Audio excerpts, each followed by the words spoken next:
These rascals, sir, in France and England, cannot march half a mile in any direction without finding a house where food can be had and lodging.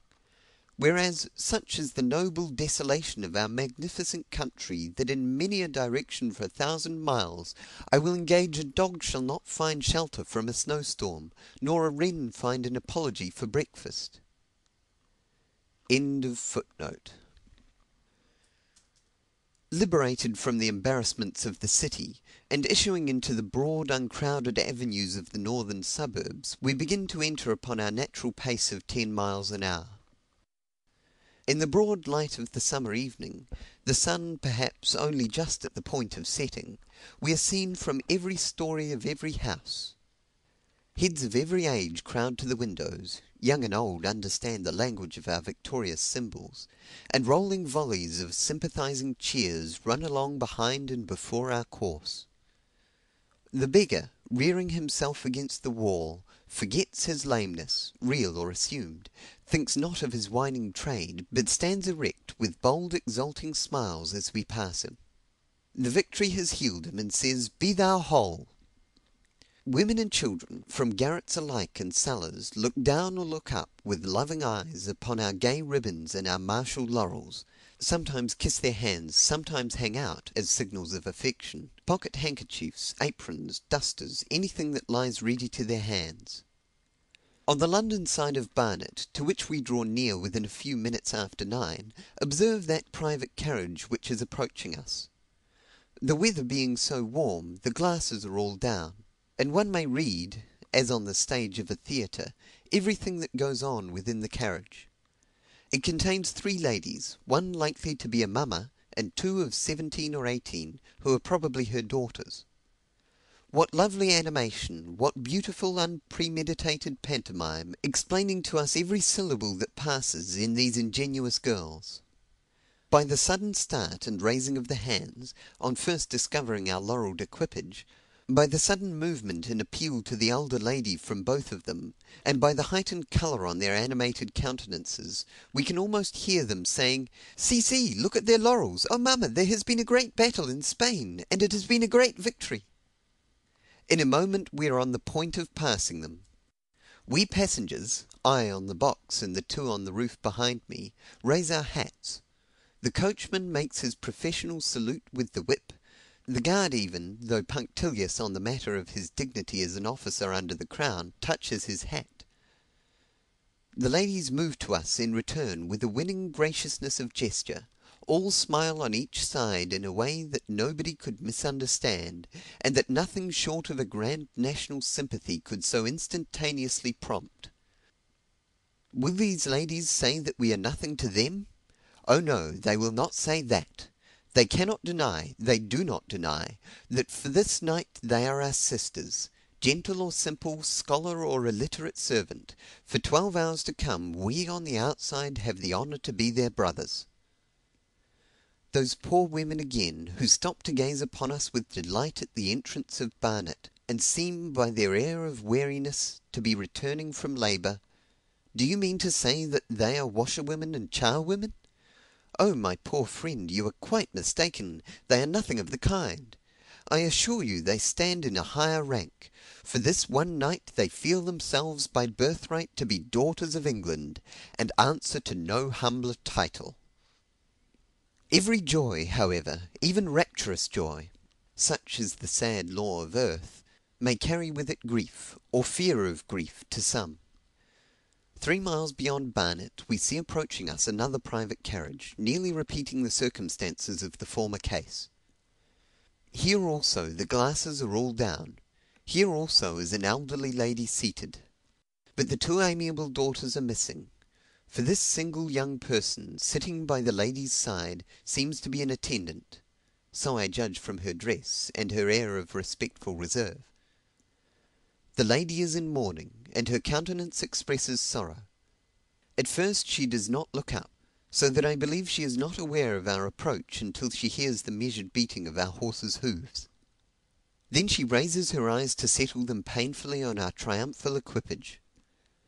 Our decorations explain the case to her at once, but she beholds them with apparent anxiety, or even with terror.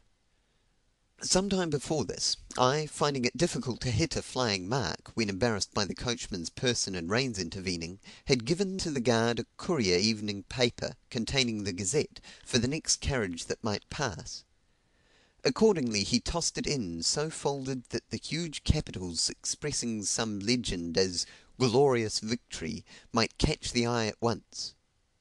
To see the paper, however, at all, interpreted as it was by our ensigns of triumph, explained everything; and, if the guard were right in thinking the lady to have received it with a gesture of horror, it could not be doubtful that she had suffered some deep personal affliction in connection with this Spanish war. Here now was the case of one, who, having formerly suffered, might, erroneously perhaps, be distressing herself with anticipations of another similar suffering. That same night, and hardly 3 hours later, occurred the reverse case. A poor woman, who too probably would find herself, in a day or two, to have suffered the heaviest of afflictions by the battle, blindly allowed herself to express an exultation so unmeasured in the news and its details as to give her the appearance which amongst Celtic Highlanders is called fey. This was at some little town, I forget what, where we happened to change horses near midnight. Some fair or wake had kept the people out of their beds. We saw many lights moving about as we drew near, and perhaps the most impressive scene on our route was our reception at this place. The flashing of torches and the beautiful radiance of blue lights, technically Bengal lights, upon the heads of our horses. The fine effect of such a showery and ghostly illumination falling upon flowers and glittering laurels, whilst all around the massy darkness seemed to invest us with walls of impenetrable blackness, together with the prodigious enthusiasm of the people, composed a picture at once scenical and affecting. As we stayed for 3 or 4 minutes, I alighted, and immediately from a dismantled stall on the street, where perhaps she had been presiding at some part of the evening, advanced eagerly a middle-aged woman. The sight of my newspaper it was that had drawn her attention upon myself. The victory which we were carrying down to the provinces on this occasion was the imperfect one of Talavera. I told her the main outline of the battle. But her agitation, though not the agitation of fear, but of exultation rather and enthusiasm, had been so conspicuous when listening, and when first applying for information, that I could not but ask her if she had not some relation in the Peninsular army. Oh yes, her only son was there. In what regiment? He was a trooper in the 23rd Dragoons. My heart sank within me as she made that answer. This sublime regiment, which an Englishman should never mention without raising his hat to their memory, had made the most memorable and effective charge recorded in military annals. They leapt their horses, over a trench where they could, into it and with the result of death or mutilation when they could not. What proportion cleared the trench is nowhere stated. Those who did, closed up and went down upon the enemy with such divinity of fervour. I used the word divinity by design. The inspiration of God must have prompted this movement to those whom even then he was calling to his presence, that 2 results followed. As regarded the enemy, this 23rd Dragoons, not, I believe, originally 350 strong, paralysed a French column 6,000 strong, then ascending the hill, and fixed the gaze of the whole French army.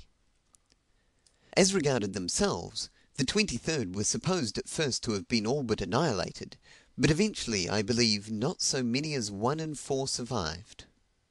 And this, then, was the regiment, a regiment already for some hours known to myself and all London as stretched, by a large majority, upon one bloody Aceldamer, in which the young trooper served whose mother was now talking with myself in a spirit of such hopeful enthusiasm. Did I tell her the truth? Had I the heart to break up her dreams? No. I said to myself, tomorrow or the next day she will hear the worst. For this night, wherefore should she not sleep in peace? After tomorrow, the chances are too many that peace will forsake her pillow. This brief respite let her owe this to my gift and my forbearance. But, if I told her not of the bloody price that had been paid, there was no reason for suppressing the contributions from her son's regiment to the service and glory of the day. For the very few words that I had time